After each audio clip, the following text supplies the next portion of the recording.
එතකොට බලන්න ඕගොල්ලන්ට ඩොප්ලර් ආචරණයට අදාළව විවිධ සමීකරණ ඕගොල්ලෝ ඉගෙනගෙන ඇති. නමුත් මම දැන් කියලා දෙන්න හදනවා ඩොප්ලර් ආචරණයට අදාළව එක ජෙනරල් ඉක්වේෂන් එකක්. ඩොප්ලර් ආචරණය යෙදෙන්නේ මොන අවස්ථාවේදී? ඕනම අවස්ථාවක මේ සමීකරණය දාන්න පුළුවන්. හරිද? මැජික් වගේ නිකන්. මැජික් තමයි. හරිද? එහෙමයි. සමීකරණය ඇවිල්ලා මතක තියාගන්න වෙනවා සමීකරණය. අපි ඩොප්ලර් ආචරණය අහන්නේ හැම වෙලේම ඇත්ත සංඛ්‍යාතයට වඩා එක්ක වැඩි සංඛ්‍යාතයක් නැත්නම් අඩු සංඛ්‍යාතයක්. එහෙමනේ. සත්‍ය සංඛ්‍යාතය අහනවා නම් ඒක ඩොප්ලර් ආචරණය වෙන්නේ නැහැ. ඒතකොට ඩොප්ලර් ආචරණය ඇති වෙන්න හේතුව තමයි නිරීක්ෂකයා සහ ප්‍රභවය අතර සාපේක්ෂ චලිතයක් තියෙනවා. සාපේක්ෂ ප්‍රවේගයක් තියෙනවා කියන සාපේක්ෂ චලිතයක් තියෙනවා කියන්නේ. එතකොට ඩොප්ලර් ආචරණයේ ඇහෙන සංඛ්‍යාතය වෙනස් නිසා අපි මේ වෙනස් සංඛ්‍යාතයට කියන පුතේ දෘශ්‍ය සංඛ්‍යාතය කියලා. දෘශ්‍ය සංඛ්‍යාතය.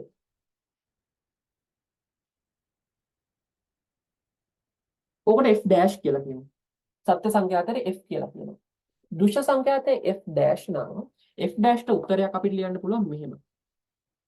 නිරීක්ෂකයාට සාපේක්ෂව වාතයේ ධ්වනි ප්‍රවේගය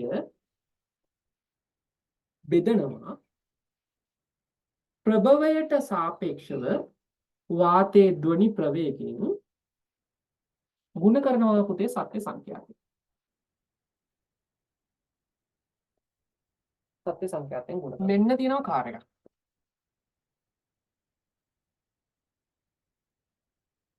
මේ කාර් එකේ බැඳලා තියෙනවා ලවුඩ් ස්පීකර් එක. මෙන්න මෙහෙම.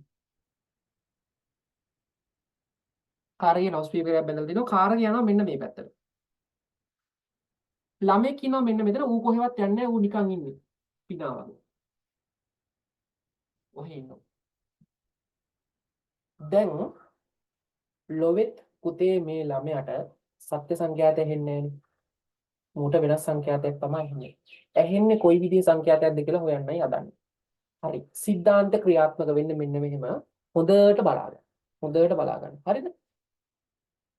මෙතන මෙහෙමයි. ළමයාට සද්ද ඇහෙනවනේ පුතේ. ළමයාට සද්ද ඇහෙනවා නම් අනිවාර්යෙන් ශබ්ද තරංග ප්‍රභවයේ සිට ළමයා දෙසට ගමන් කරන්න ඕනේ. ඔන්න ඔය තමයි ශබ්ද තරංගය.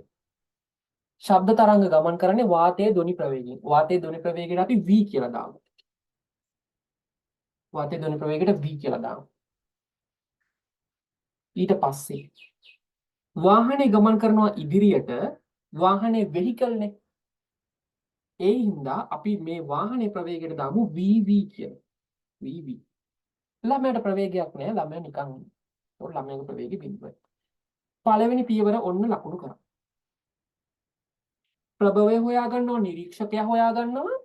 ප්‍රභවයේ ඉඳන් නිරීක්ෂකයාට ශබ්ද තරංගය අදිනවා. ඒකේ දිශාව ලකුණු කරනවා. ඒකට v කියලා ලියනවා.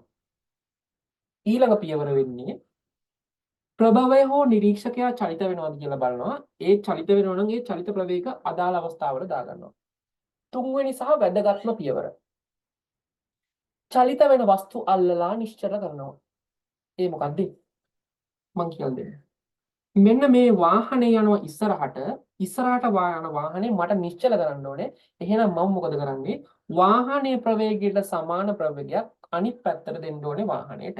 VV මේ වෙලාවේ තියෙන ඉස්සරහට එහෙනම් මම මෙන්න මේ පැත්තට VV එකක් දීලා අන්න යා රවුම් කරනවා. යා රවුම් කරනවා. මෙයාගේ රවුම් කරන්න දෙයක් නැහැ. මෙයා කවුරුත් නැහැ. දැන් ඔච්චරයි. එච්චරයි. ඊට පස්සේ අපි සමීකරණයට ආදේශ කරන්නයි හදන්නේ. f dash හොයන්නයි හදන්නේ. f dash ට අර මම කලින් දීපු සමීකරණයට දැන් ඔන්න දත්ත ආදේශ කරන්නයි හදන්නේ. f dash කියලා කියන්නේ නිරීක්ෂකයාට සාපේක්ෂව වාතයේ ධ්වනි ප්‍රවේගය. නිරීක්ෂකයාට සාපේක්ෂව වාතයේ ධ්වනි ප්‍රවේගයේ කිසි දෙයක් වෙනස් වෙලා නැහැ. v එහෙමම තියෙනවා. ඇයි? නිරීක්ෂකයා ළඟ කවුරුත් රවුම් කරලා නැහැනේ. කවුරු හරි කෙනෙක් රවුම් කරලා තිබ්බොත් තමයි ප්‍රවේගය වෙනස් වෙන්නේ. එතකොට නිරීක්ෂකයාට සාපේක්ෂව වාතයේ ධ්වනි ප්‍රවේගය v මයි.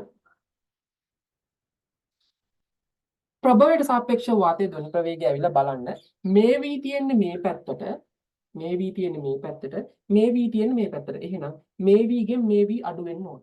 විරුද්ධ පැත්තට තියෙන කට්ටිය අඩු වෙනවා. v අඩු කිරීම vv. වතාවක් සත්‍ය සංඛ්‍යාතය. හරිනේ. ඔන්න දැන් නිරීක්ෂකයාට එන සංඛ්‍යාතය. බලන්න අපි මේකේ ඉලක්කම් පැත්තෙන් ගත්තොත් නැත්තම් ක්වොලිටේටිව් පැත්තෙන් ගත්තොත් මේකට එන උත්තරේ වෙන්න ඕනේ මෙහෙම උත්තරයන්නේ. v තියනවා v වල මොකක් හරි යගයක් ඇතිනේ අපි නිකන් කියමු වාතයේ ධ්වනි ප්‍රවේගය 340යි ms ඍණ එක කියලා. වාතයේ ධ්වනි ප්‍රවේගය 340යි ms ඍණ එක නම් මෙයා බෙදෙන්නේ v ට වඩා අඩු වගේකින් මෙතන. v ට වඩා අඩු වගේකින් බෙදෙන්නේ. මොකක් හරි ඉලක්කමක් පුතේ ඊට වඩා අඩු ඉලක්කමකින් බෙදුනොත් කොහොමත් වැඩි ගාණක් එන්න ඕනේ. ඉලක්කමට වඩා වැඩි ගාණක් එන්න ඕනේ. 2.5න් විතර බෙදුනොත් 4ක් එනවා.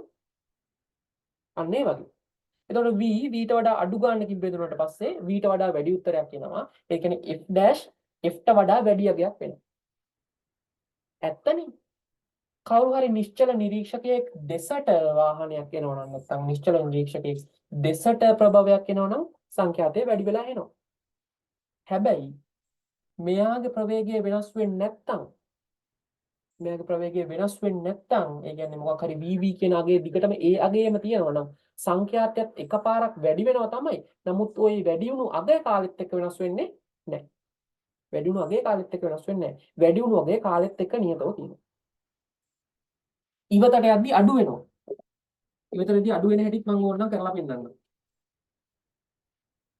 ඉවතට යද්දි නිරීක්ෂකයා ඉන්න ඕනේ මේතන.